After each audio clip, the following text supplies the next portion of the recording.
Greetings, everyone, and welcome to the one-on-one conversation with Honorable Ambassador Gary Domingo.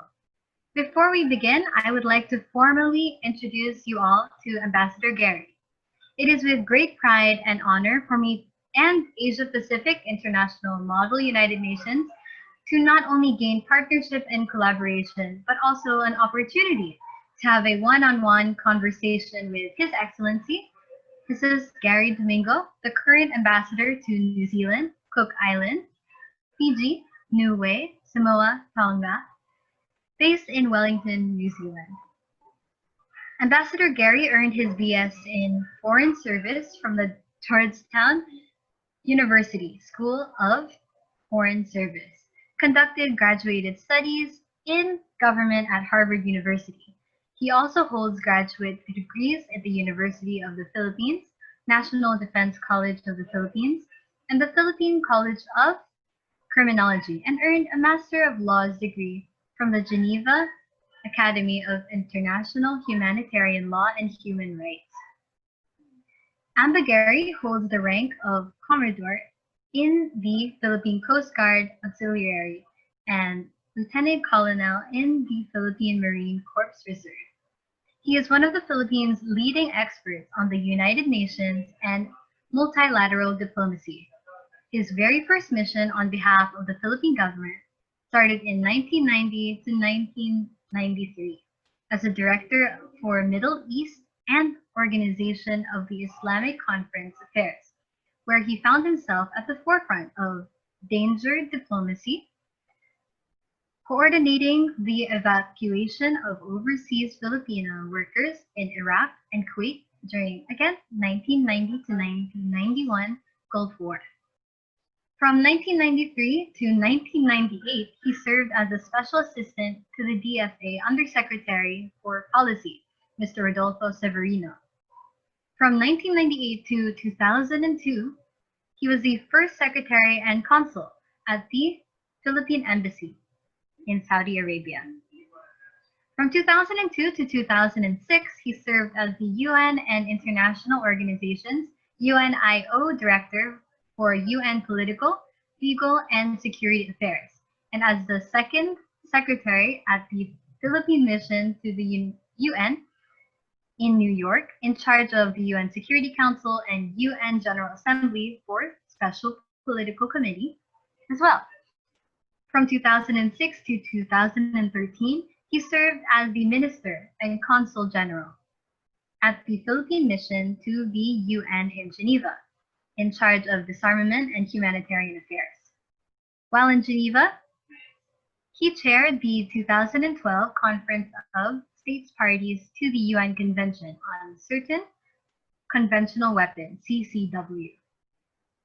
From 2013 to 2016, he was a part of the Department of Foreign Affairs and served as the Assistant Secretary for the UN, again, in UNIO. During his term, he was a focal point, or served as a focal point for Super Typhoon Yolanda, UN, and other foreign humanitarian assistance, and was awarded the Presidential Gawad Mabini Order for his efforts. He was also concurrently the Secretary General for the National Council for UN Peace Operations, coordinating military and police participation in UN peacekeeping. Ambassador Gary Domingo has participated in numerous UN summits and conferences, including sessions of the UN General Assembly and the historic 2015 Paris Conference on Climate Change. He also actively represented the Philippines in such bodies as the UN Conference on Disarmament, International Committee of the Red Cross, International Federation of the Red Cross and Red Crescent Movement, International Organization on Migration, and the World Health Organization. And additionally, served as the advisor to the UN Office for the Coordination of Humanitarian Affairs and the UN Office for Disaster Risk Reduction. In 2014, Ambassador Gary Domingo established the Diplomatic League, or the D-League, one of our pioneer partners for the online conference V.4.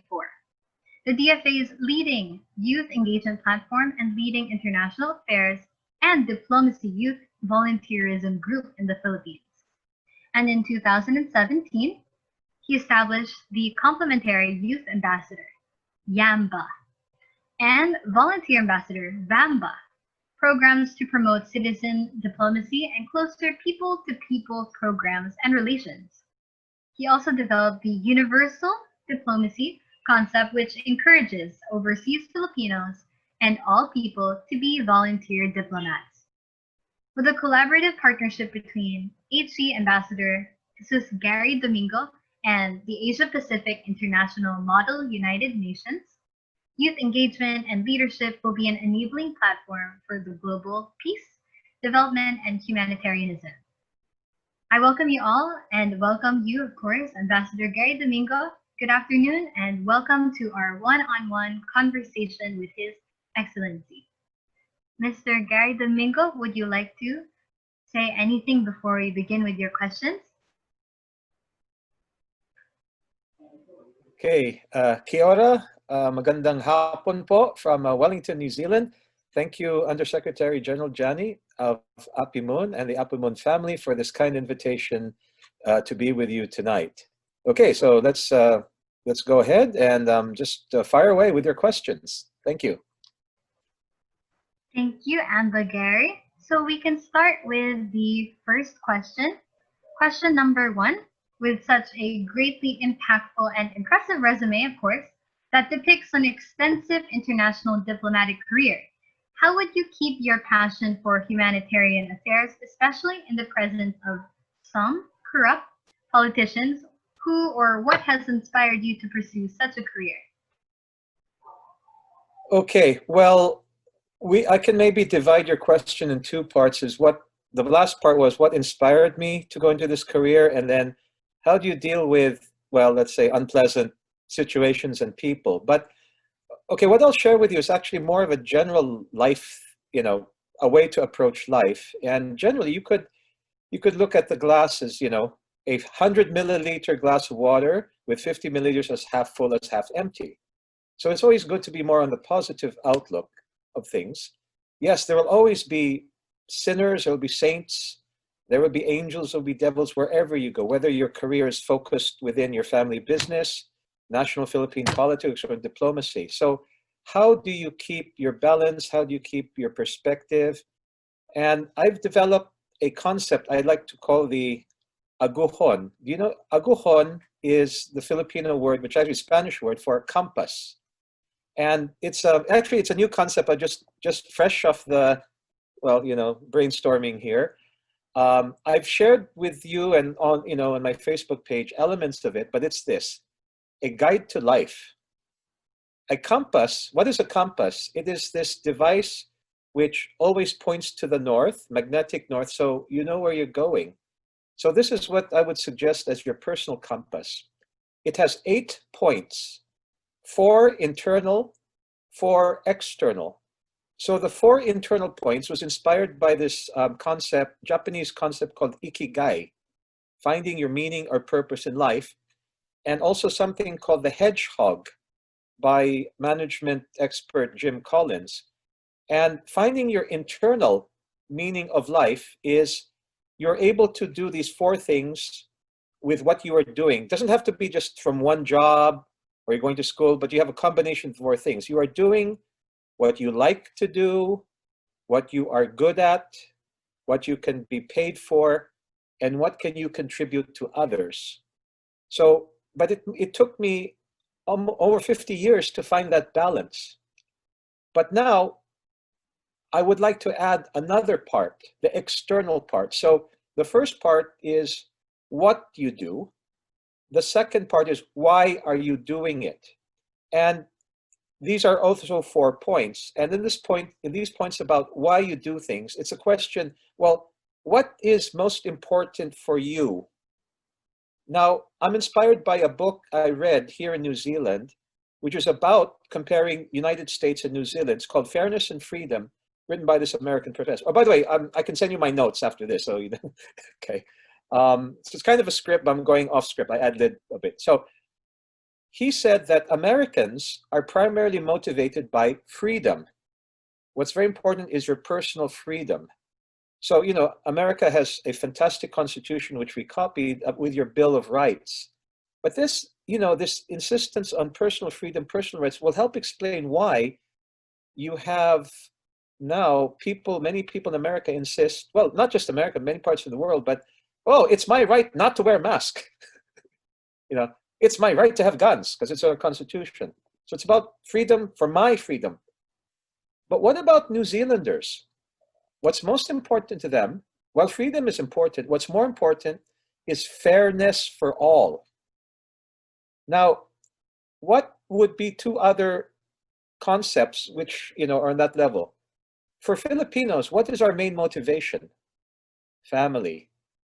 And for many other people, it's faith. So there are four reasons why you do what's most important, and you have to balance them: freedom, fairness, family, and faith. So just imagine that you have to balance with what you do and why you do it. And there you will have this kind of equilibrium. So again, your internal balance, what you are good at, what you like doing, what you can be paid for, and what you can contribute to others, with family, faith, freedom, and fairness. Okay, now, on the second part, what inspired me for this career? It was an accident. Actually, people I have the impression I was born to be a diplomat because my dad was an ambassador. I went to Georgetown School of Foreign Service. But no, I wanted at first and foremost to join the military. I wanted to be a soldier. For many reasons, it didn't work out. Then I had the chance to go into the movies, didn't work out. Then I said, okay, I'll be a traditional politician. I'll go to law school and I absolutely hated it. So as a way to okay, I don't encourage this, but joining the DFA, becoming a diplomat, was my escape out of this track of becoming a lawyer. Well, eventually I finished law, but I didn't want a legal career. So I took the Foreign Service exam. Luckily, I passed. I thought I'd flunk because, well, we could talk about the Foreign Service exam some other time, but I thought I would flunk the Filipino part because I didn't really study. I only studied grad school here.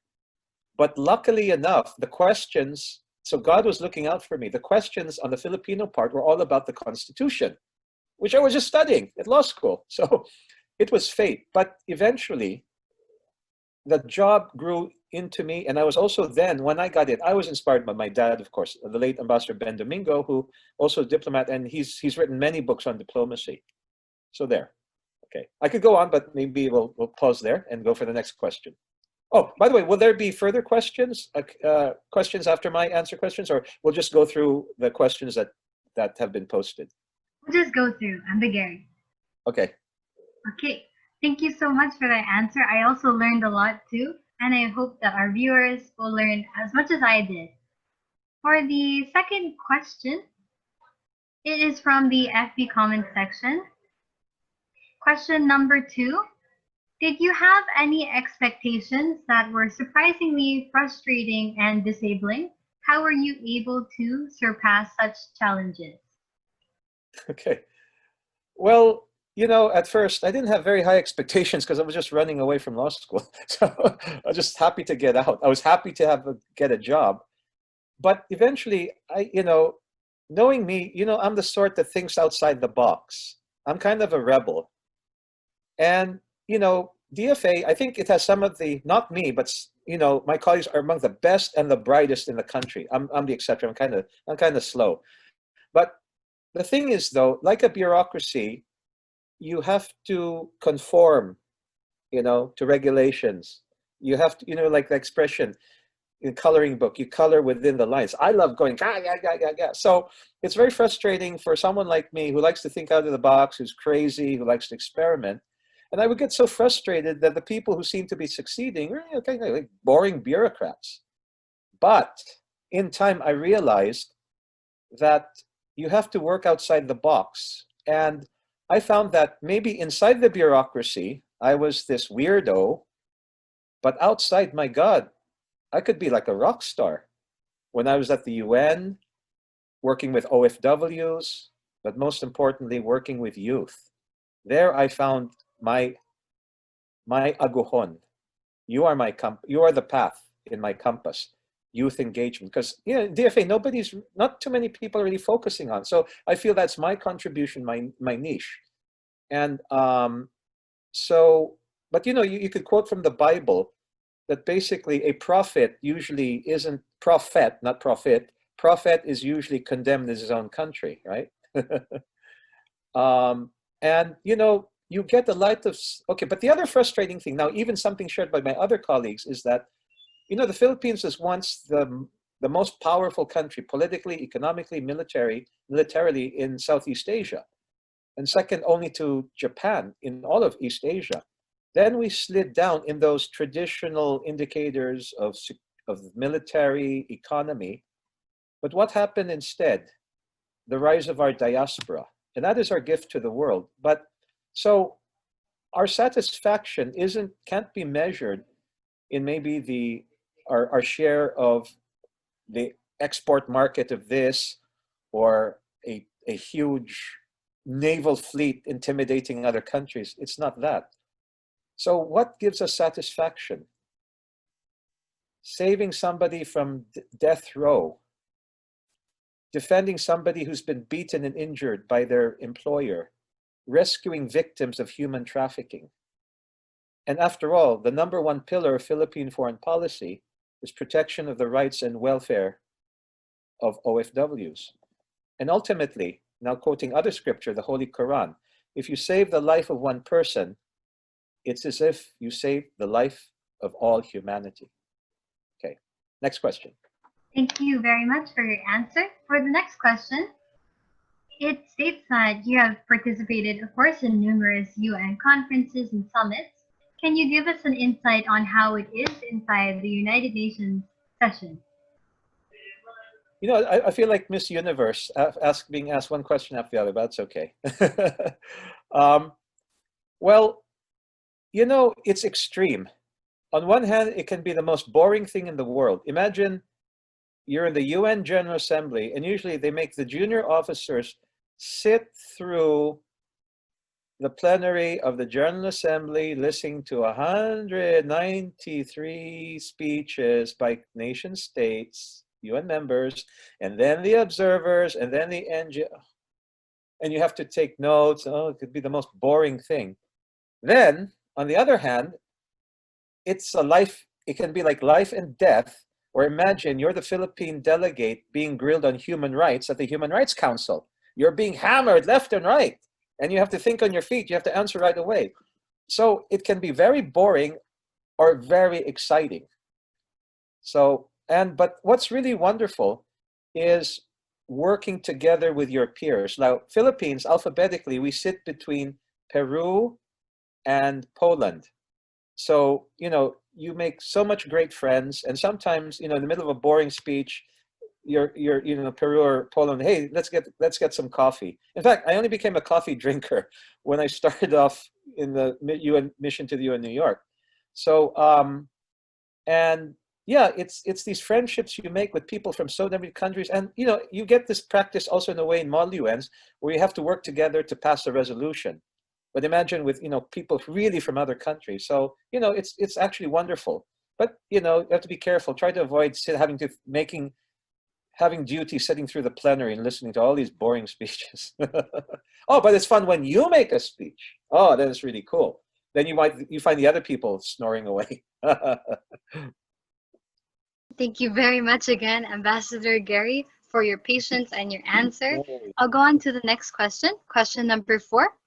Okay. You posted that, quote unquote, so long as full sovereignty is vested in nation states and non-nation states, the UN, or supranational body, world peace is likely. Can you please explain further your statement and share how we can achieve world peace? Do you think the UN should have more power with this? Okay, well, if you took the subject international relations, well, is the basic course behind foreign policy, behind diplomacy. You study, well, what is international relations? You're studying the relations of countries, of nation states. And the basic condition is anarchy, meaning there is no body that really regulates the activities of states in the way that, let's say, the Philippine government regulates the activities of Philippine citizens, or the Philippine central government ultimately has a say over what the provinces and the cities do. So there's nothing to really stop a country doing from what it really wants to do. Yes, there is the United Nations, but its power is very limited because it is not a world government. There is no world government. And international law isn't enforced in the way that, like, Philippine law is enforced on Filipinos, on citizens. So it's just a roundabout way of saying this is anarchy. Well, usually, when you hear anarchy, you mean people rioting in the streets, blah, blah, blah. But the other meaning of anarchy is an means no, archy, overall rule. So yeah, it's just another way of saying, well, this is how it is. Ultimately, can you stop a big country bullying another big country?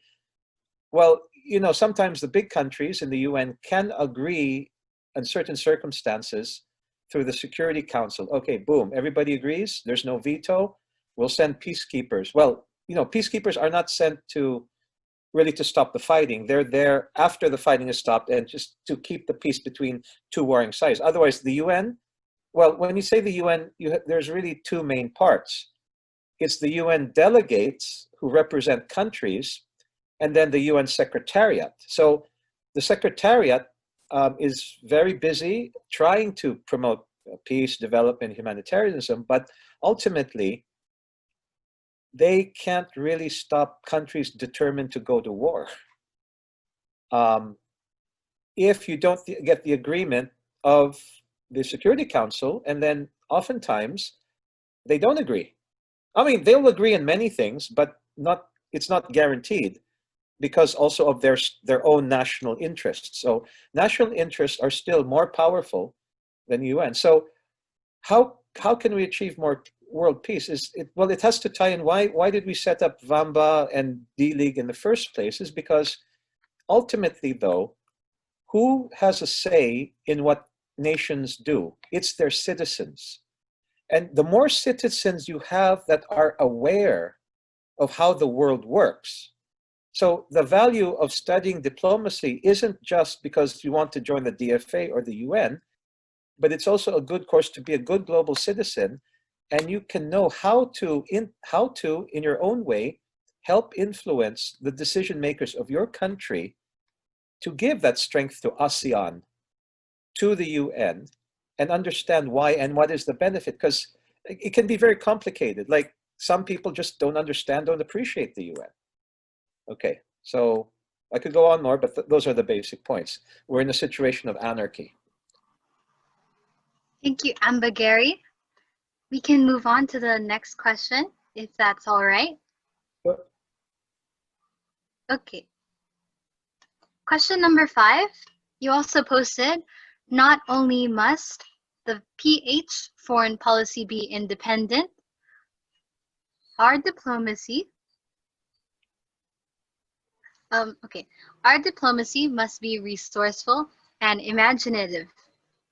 Can you expound on this statement? You can share your thoughts about it too.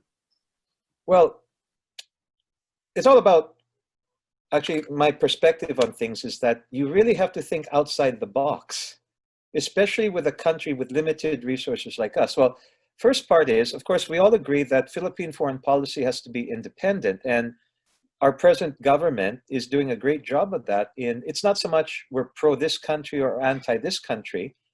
We're really making good the slogan, be a friend to all and enemies to none. So but some people misinterpret that as saying, oh, we're jumping from one bed to another. No.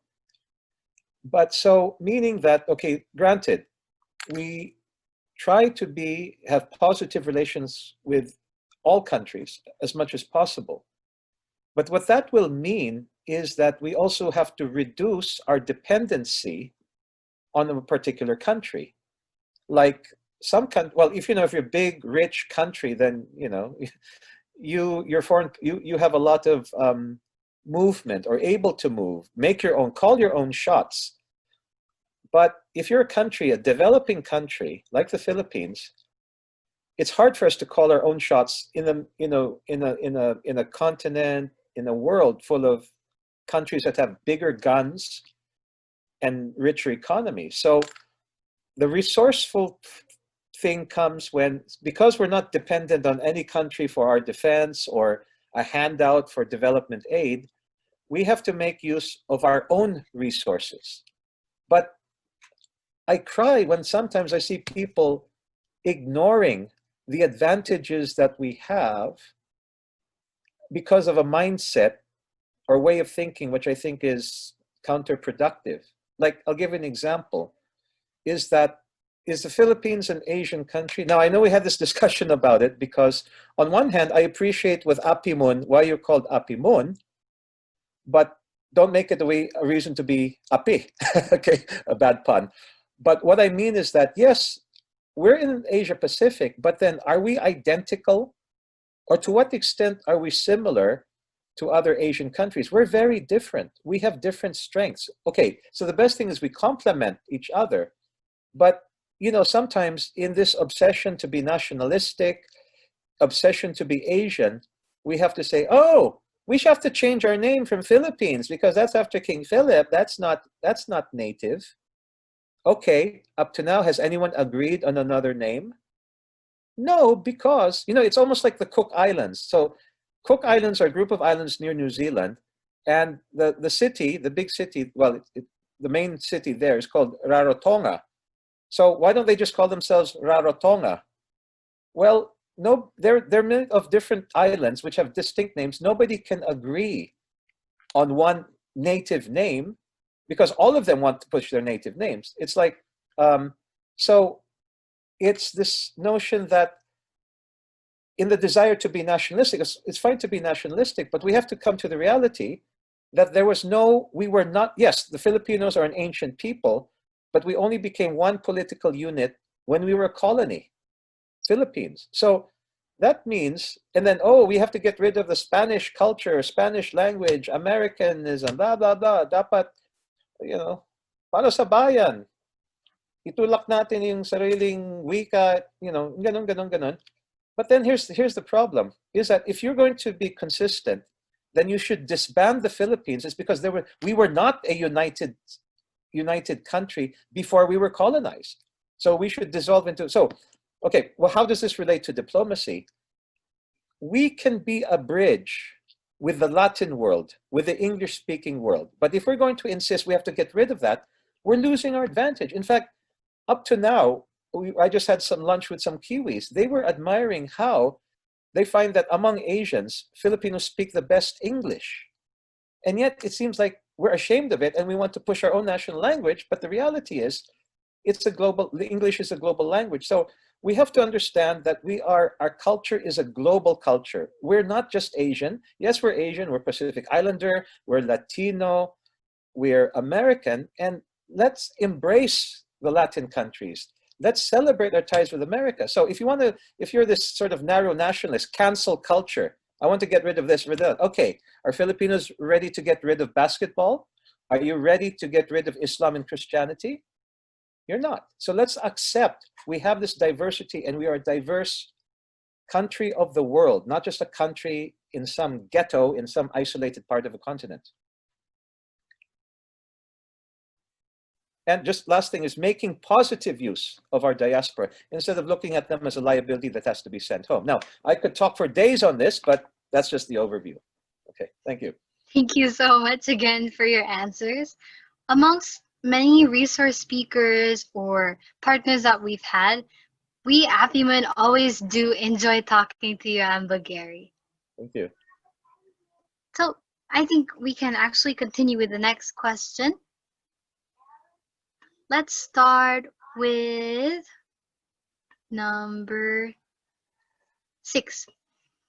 You once told me that you would like to collaborate on building a stronger platform for the youth.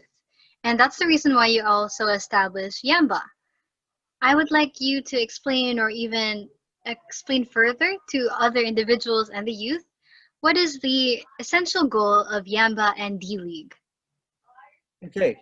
The philosophy behind Diplomatic League, behind Yamba, is universal diplomacy.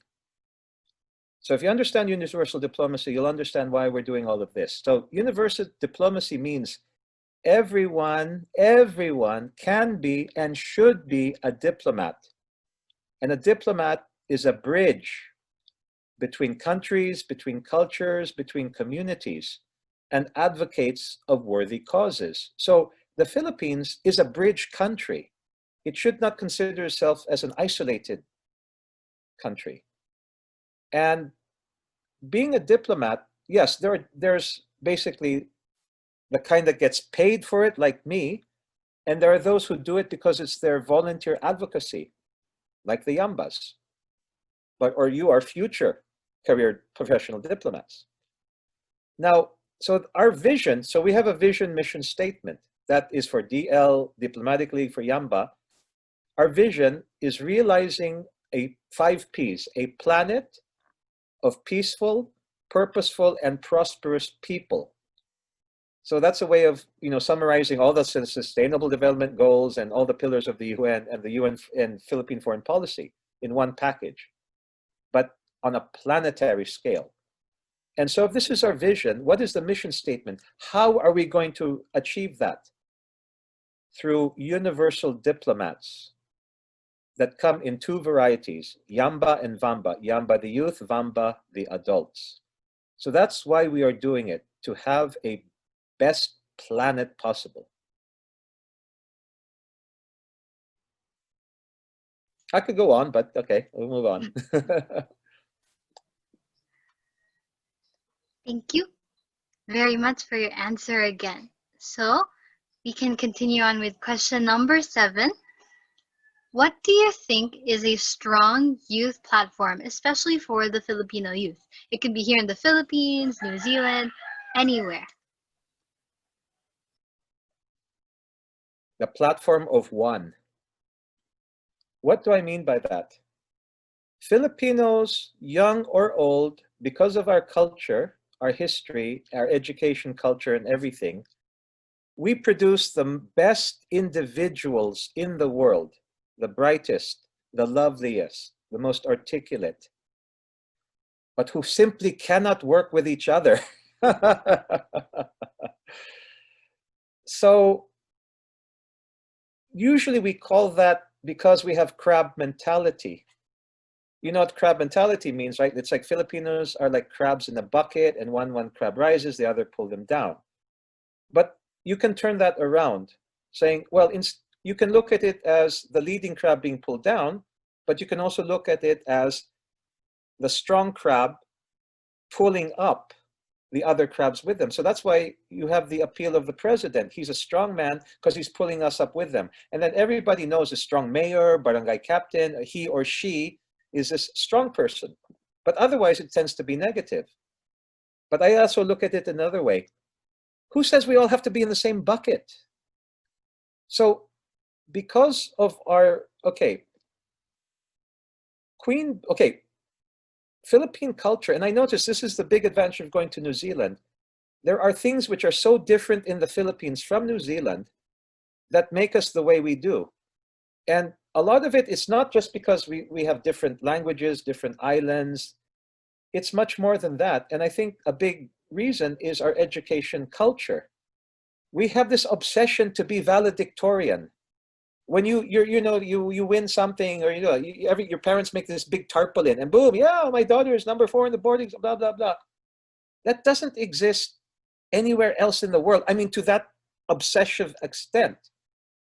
And we're the only country in the world we publish the results of the nursing board exam, the bar exam, the medical exam, the engineering exams on the front page of the news. So everybody's saying, oh, who's number 1? So this obsession and this honoring of being number 1, and not just individuals, but also we have fraternities that go to war with each other. We have school rivalry, Ateneo versus LaSalle through sports. That only exists only in America, but other things we do even more competitively than America. So that's why I've been harping on, don't make Mod UNs another exacerbator of crab mentality. So what is the solution? Then I realized, well, if this is how we behave, and this is our culture, because on the other hand, we have produced the best frontliners. Even Prime Minister Boris Johnson of the UK has praised Filipino nurses particularly. It's now our bidas are our nurses. And before COVID, our Miss Universes. But everybody knows this wonderful Filipino or Filipino, my doctor, my kasambahay, my neighbor. We are known for the quality of our people, but not products, not businesses, not organizations. And Filipinos do very well in international organizations, the Catholic Church. Even Filipinos have set up the Iglesia ni Cristo. We are we're always in the top 5 of nationalities in the UN Secretariat. But name for me anything else besides Jollibee and Iglesia ni Cristo that is a globally known Filipino brand. Otherwise, we are good at being with others. So the reality is that we are more like queen bees. So if you have a beehive, you put one queen bee in it and you put in 100 worker bees, what do you get from that beehive? What does it produce? Honey. But let's say you get another beehive, you put one queen bee, and instead of another 100 worker bees, you put 100 queen bees. What do you get from that beehive? The typical Filipino organization. And my God, you know, when D-League started, it started okay, but then it got full of queen bees. So, well, I'll pause there and I'll say that the platform is, don't think of a purely Filipino organization. No. Think of maximizing your own personal development.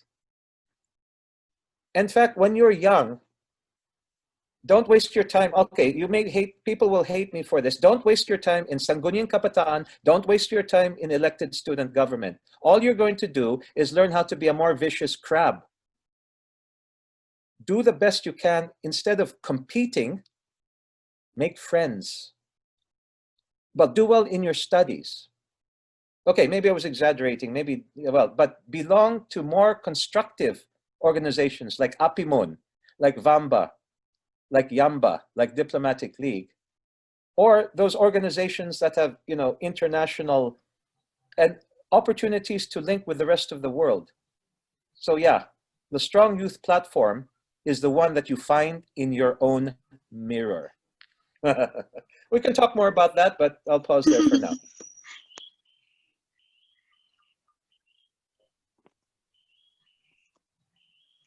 Thank you. Hello? Okay.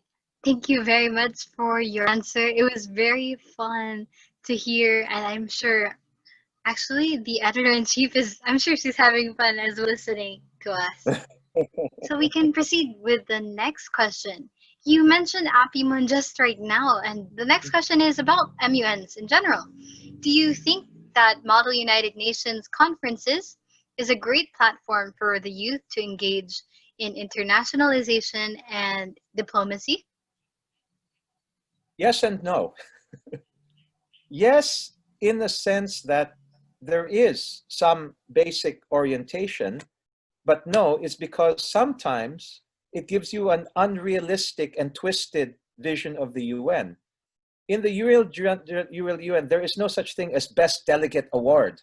And unfortunately, many MUNs have become yet another cockpit of competition, like Sabungan, where people go there, oh yeah, because, you know, and then so people participate not to advance, not to simulate advancing world peace.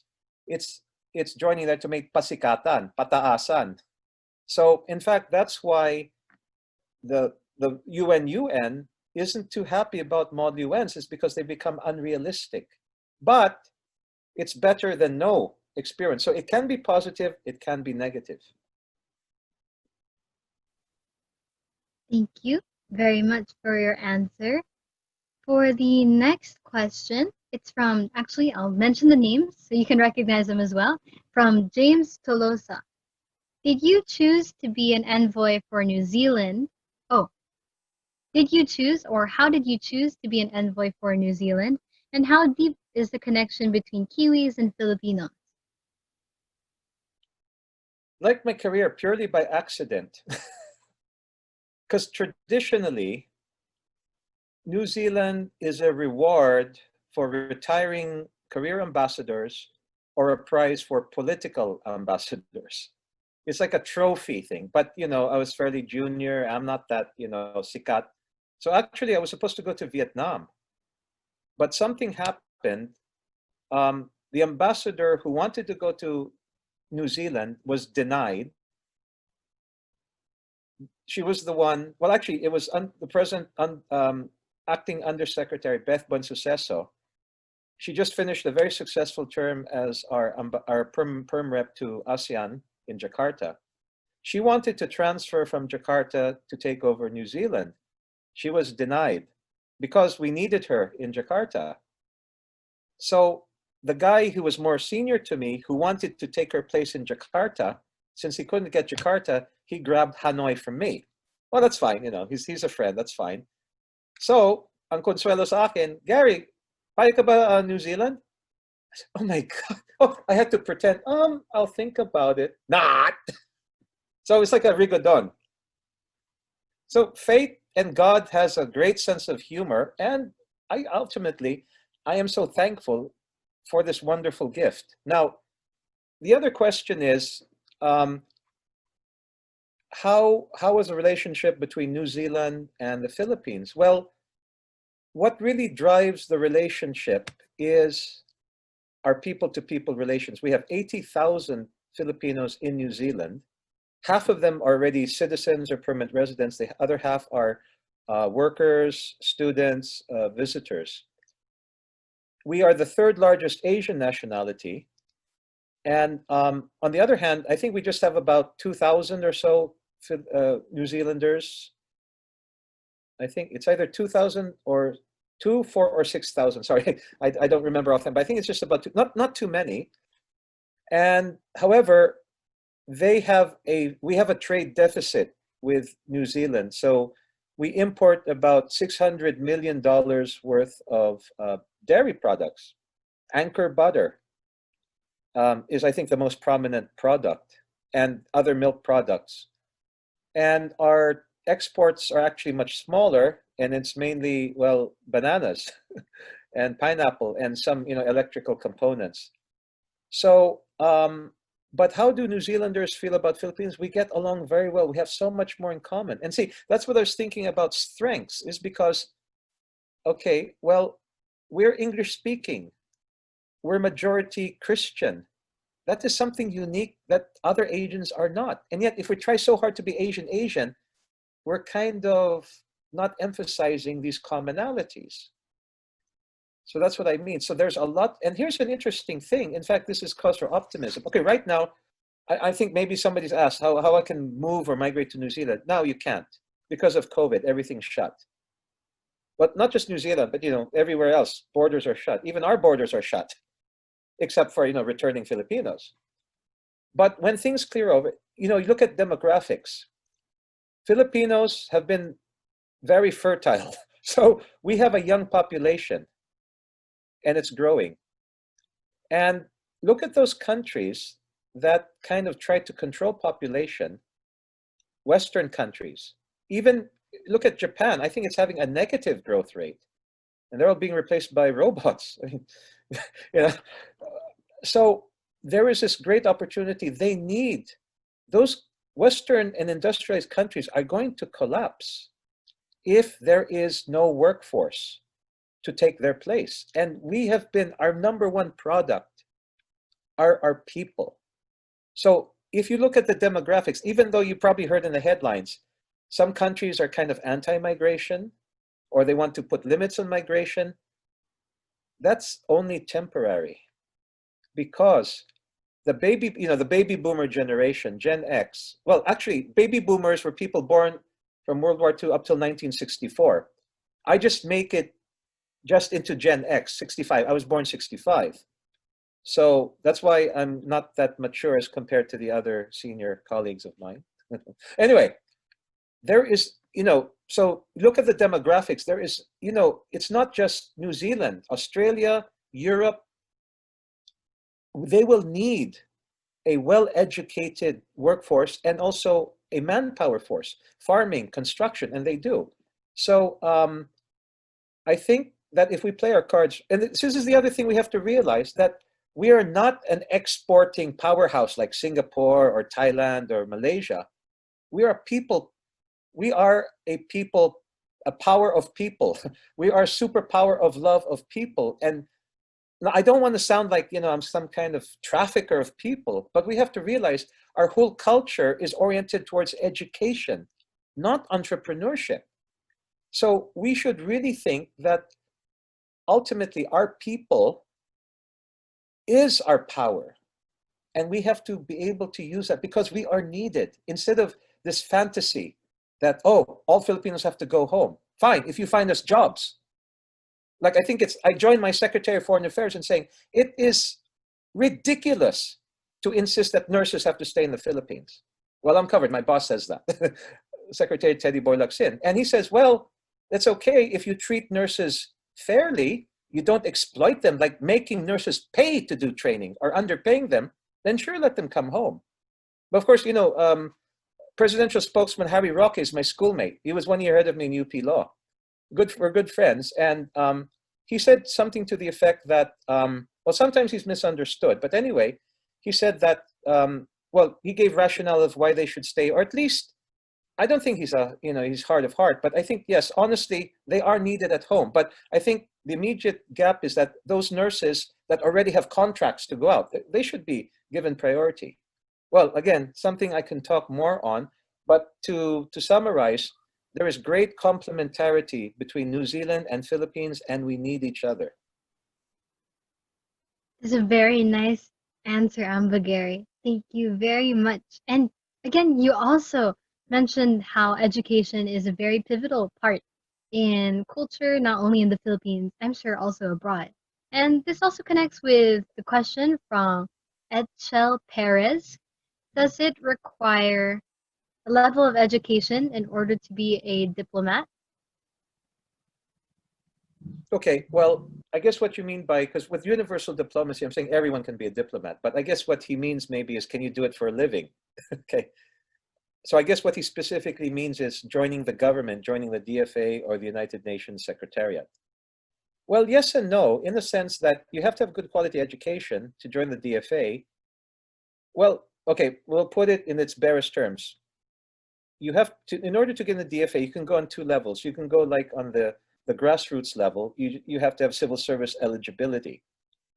Or you can go on the track that you become an officer, you become a consul, you become an ambassador, so you're coming in as an officer, you have to take the Foreign Service Officer exam. It doesn't, you can have a bachelor's, you have to have a bachelor's degree in any subject. We even have people who are nursing graduates, architects, military, West Pointers, PMAers, physical therapists. So it doesn't matter what bachelor's degree you have, and it doesn't matter what school, so long as you graduate and your school is legitimate. The key thing is you take that exam. And what you have to do the exam can be the subject of another discussion, or in the diplomatic league, that's a frequent topic we discuss, what you need to do to prepare for the Foreign Service Officer exam. Now, for the United Nations system, it's kind of similar, but there are different entry points. But similarly, again, your question is about education. Well, for DFA, it doesn't really matter what you major in. But of course, if you study international relations, that is an advantage, but it's not absolutely required. Now, for the UN, depends what job you're looking for. Like, sometimes entry point is being a translator. So you have to, well, I think it's more showing your linguistic ability, but so maybe they might say you want to be a French translator. You may not necessarily have to have majored in French, but it helps. But you have to demonstrate fluency in French. Or others, they look for people with economics degree, a master's degree. there are so many different paths. So I think that was a question, do you need to spend a lot in education?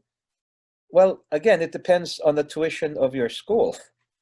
But I don't think say, well, if you didn't graduate from a certain school, you won't get in. No, it's not like that. Well, maybe in the private sector, they're more selective. It matters. But Philippine government and the UN being a public institution, they don't really mind where you went to school, so long as you have the credential from whatever school, but specific programs.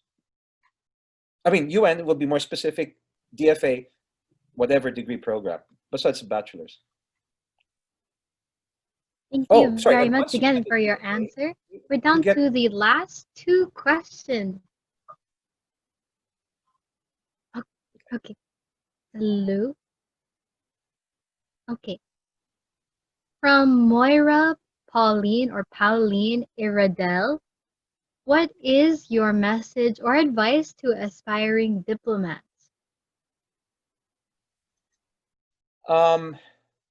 you want long or short? Okay, if it's just one thing, be a sponge, soak up knowledge, adventures, and experiences. Otherwise, I can give you a 10-hour lecture on what you should do. But otherwise, be a sponge for knowledge and experience. Take as much as you can. Thank you for that answer. Actually, lots of individuals who join Model United Nations want to be a diplomat, ambassador of some sort. So it's been good to hear from you. And that also, of course, connects to our very last question. What advice can you give to the youth in terms of dealing with the quarantine and pandemic? Okay. Well, I like to say that there is, well, some people have said this, so I'm not the only one. There is a blessing to COVID-19 in the sense that it has made doing things online more acceptable and in fact necessary, since education all over the world, even here in New Zealand, you're finishing your semesters online at all levels. So the advantage there is that there are so many webinars and so many things you can do online. But anyway, your specific question was, what can we do given the quarantine and pandemic? Well, there are many sorts of advice, but I'll give you this. Take advantage of this to improve yourself. Take this time to make more friends and attend these webinars like this. Learn what you can from the internet, or again, old school, read, because you're going to be stuck at home. So instead of just moping around and playing Mobile Legends or whatever, put it to good use in honing yourself. Get ready for when COVID is over and hit the ground running. So prepare yourself. And if you're interested in diplomacy, the best advice I give is not just to read, but also to write, because ultimately the hurdle is that the DFA exam is a written exam and an oral exam. So with APIMUN and MODUL-UNs, it gives good experience in oral expression, or even debaters. That's great. That's great practice. But also you need to, because the first part of the Foreign Service exam, it's a written exam, and you're not going to write theses in your answers. You have to know a little bit about everything. And there's this good tip. If you can't answer a question directly, say something else. Like, well, here's an example, is that there might be a question like, let's say, can you describe the leadership potential of Joe Biden as American president? Well, you may not, let's assume you don't know anything about Biden, but you know something about Obama. So you say, I may not, well, be honest, I'm afraid, because in the FSO exam, we don't expect you to learn everything. It's also a test of how you can make bola, because life is like that. You're not going to have prepared for every situation, but how you can talk your way intelligently. So you can say something like, well, I don't know about Biden, but certainly This is what I observe about President Donald Trump. And, or they can say, well, I'm very familiar with Obama, and I'm familiar with Clinton, and, Biden being Democrat, I'm sure he would be, so learn how to, okay, I don't want to say make bola, but make intelligent responses. So this goes back to my earlier point, be a sponge. You have, okay, one advantage, I noticed most people I know in DFA who passed the exam were wide readers, bordering on nerdy, who love to read and, not just, okay, you know what Mills and Boons are? Okay, well, this was the pre-internet era. This refers to these cheap romantic novels. So we used to joke, don't just read Mills and Boon, read the newspaper, read Time magazine, read The Economist. So use this time to not just read, but also write. It would be great, like if you have a blog, write about domestic issues, political issues, international relations issues. So yes, use this downtime to improve yourself. Thank you very much again, Ambassador Gary Domingo.